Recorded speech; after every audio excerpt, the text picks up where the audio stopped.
ప్రస్తుతం ఈ కథ మన కళ్ళ ముందు జరుగుతున్న యథార్థ సంఘటన. ఈ వీడియో చూసేవారు అరుణ ఎలాంటి నిర్ణయం తీసుకుంటే తమ యొక్క జీవితం సుఖంగా ముందుకు సాగుతుందో మీ అభిప్రాయాన్ని కామెంట్ రూపంలో తెలియజేయగలరు.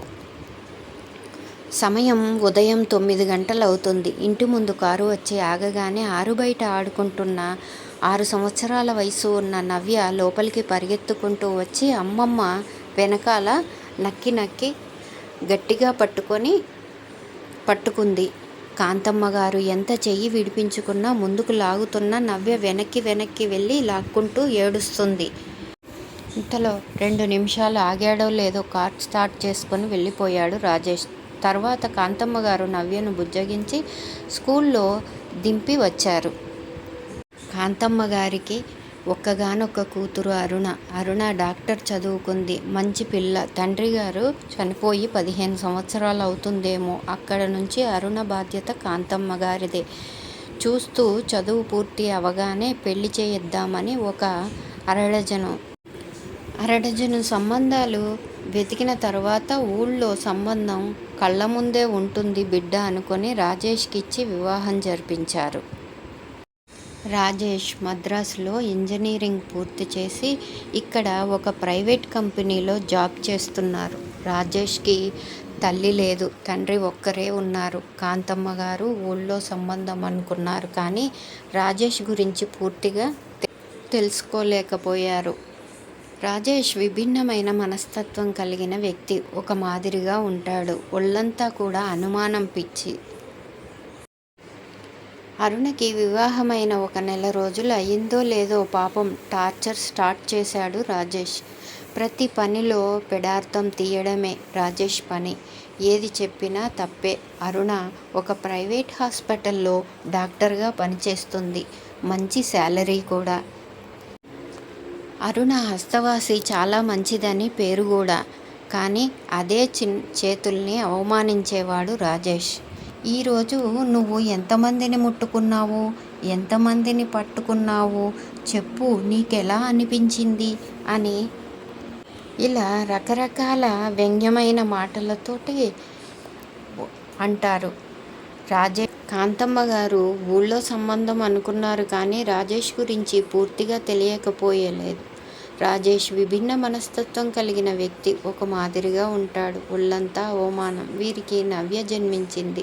రాజేష్కి కూతురు పుట్టిన ఆనందమే లేదు. కనీసం తన చేతులతో ఎత్తుకొనైనా ఎత్తుకోలేదు. కూతుర్ని ఎప్పుడూ దూరం పెట్టేవాడు.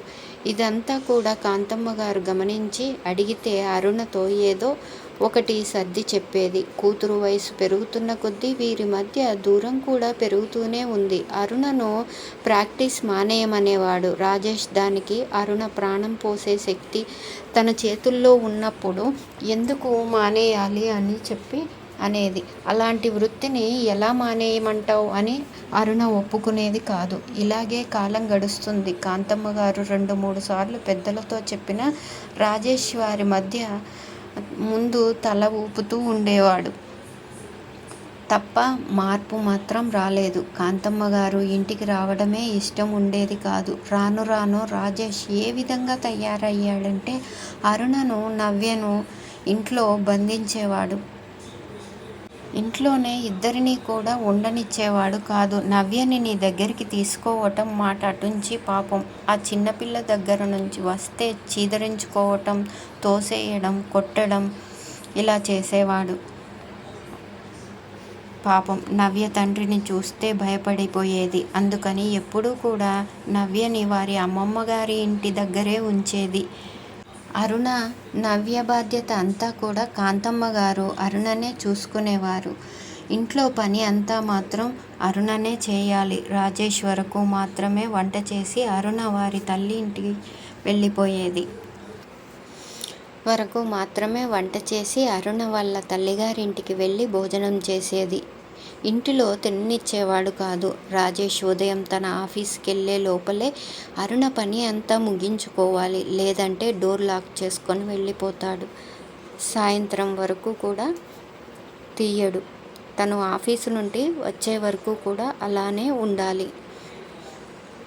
ఒక్క నిమిషం కూడా వెయిట్ చేసేవాడు కాదు. మళ్ళీ సాయంత్రం రాజేష్ వచ్చేటప్పటికల్లా అరుణ హాస్పిటల్ నుంచి రావాల్సిందే, లేదంటే